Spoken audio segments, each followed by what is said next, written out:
Hello મિત્રો, સ્વાગત છે તમારું આજના આપણા નવા બ્લોગમાં। તો આજે આપણે રસોડા માટે રેતી ભરવા આવ્યા હતા।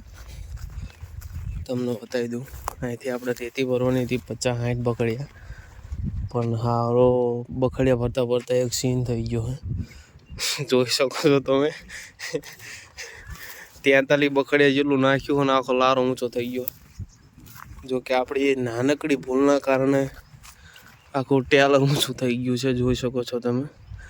અને આ નીચેનો હુક એમનેમ છે, બાકીની ટોલી આખી ઊંચી થઈ ગઈ, પંપથી નથી થઈ, આખી થઈ ગઈ છે ટોલી ઊંચી। પછી આપણે કર્યો બાપાનો ફોન, કહું આવું થયું, તે બાપા એવું કીધું કે તારી ભૂલ કહેવાય। 43 બખડે જેવું વગર ટોલી જોડે 43 બખડે જેવું પાછળ વજન થાય એટલે ટોલું આખું ઊંચું થઈ જ જાય। એટલે મિત્રો આવી વસ્તુની ખાસ ધ્યાન રાખવી, જ્યારે તમે રેતી ભરવા જાઓ તો ટોલું જોડેલું હોય તો જ પાછળથી નાખવાનું સ્ટાર્ટિંગ કરું, બાકી આગળથી નાખવાનું સ્ટાર્ટિંગ કરું। આપણે જેવી ભૂલ ના કરતા। તો હવે આપણે જઈએ છીએ ઘરે, આપણું કાળો ઘોડો લઈને, અને ઘરે જઈને ટ્રેક્ટર લઈને પાછા આવીએ છીએ। ચલો મિત્રો, ફાઇનલી આપણે ઘરે જઈએ અને ટ્રેક્ટર લઈને આવ્યા છીએ। 3-4 જણા હતા લારામાં, અને આપણી પાસે કેમેરામેન નહોતો બીજો, એટલે આપણે તમને દેખાડ્યું નહીં કે લારાને કઈ રીતે નીચે કર્યો। તો લારાને પહેલાં તુંરી માથે રાખ્યો, ત્યાં હુક સરખો બીડાવ્યો, પછી 4 જણા થઈને નીચે ખેંચ્યો એટલે નીચે આવતો રહ્યો, પછી ઉપર ચડી અને આ રેત આપણે વચ્ચે લઈ લીધી। અને મિત્રો જિંદગીમાં એક વસ્તુ યાદ રાખવાની કે છૂટો લારો હોય ને જ્યારે, એટલે રેતી, સિમેન્ટ, ઈંટું, એરંડી કોઈ પણ વસ્તુ પાછળના ઠાઠે ભરવી નહીં, કારણ કે આવી આપણી નાનકડી ભૂલના કારણે અમુકદાર મોટી ઈજા પણ થઈ જાય। આ તો નીચે કોઈ બાળકો હતા નહીં, અને મિત્રો ખરેખર તો મારા પગે રહી ગયા। લારો એક આમ તો નીચે જ પડ્યો, જોઈ શકો તમે, નીચે આખી કડ જતી રહી લારાની ઈંગલની, જોઈ શકો છો તમે। કારણ કે આ આપણે છેલ્લું બખડ્યું 43મું બખડ્યું હતું ને, નાખ્યું સીધો લારો નીચે જ પડ્યો। તો આવી ભૂલ કરવી નહીં।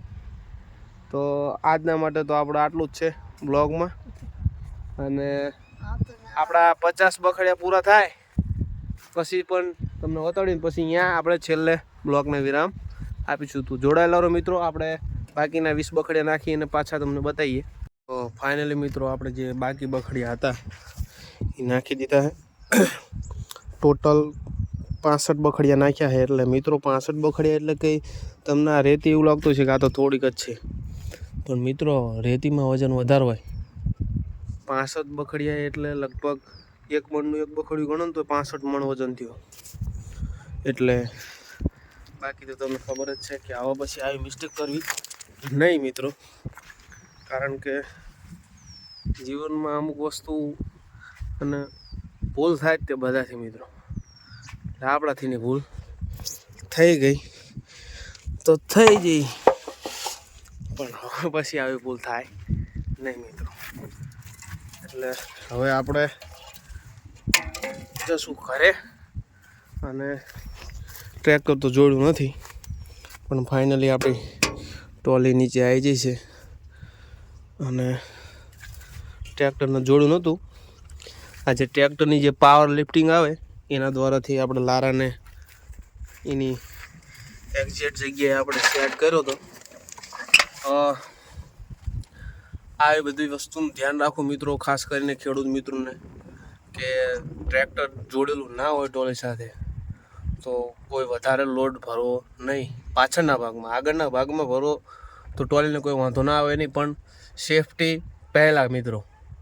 એટલે આવી બધી નાની વસ્તુનું ધ્યાન રાખવું। જો કે બાપાએ તો ઘણું કહી દીધું કે આવું બધું ખબર રાખવી જોઈએ, અને ખરેખર આપણા મગજમાં આવી વાત જ નથી કે, અને આપણને એવું હોય ને કે 65 બખડિયામાં ક્યાં ટોલું અધર થઈ જવાનું, પણ 65 બખડિયા એટલે મિત્રો જો કે એક બખડિયામાં 1.5 મણ વજન આવે, પણ તમે મણ ગણો એટલે 1 મણમાં 20 કિલો વજન આવે, 1 મણ ગણો એટલે 65 મણ થાય મિત્રો। અને કિલોમાં જાય તો 650 કિલો થાય। 650 કિલો રેત ભર્યો મિત્રો આપણે। તો બસ આજના માટે આટલું જ તે। હવે આપણે બ્લોગને વિરામ આપીશું।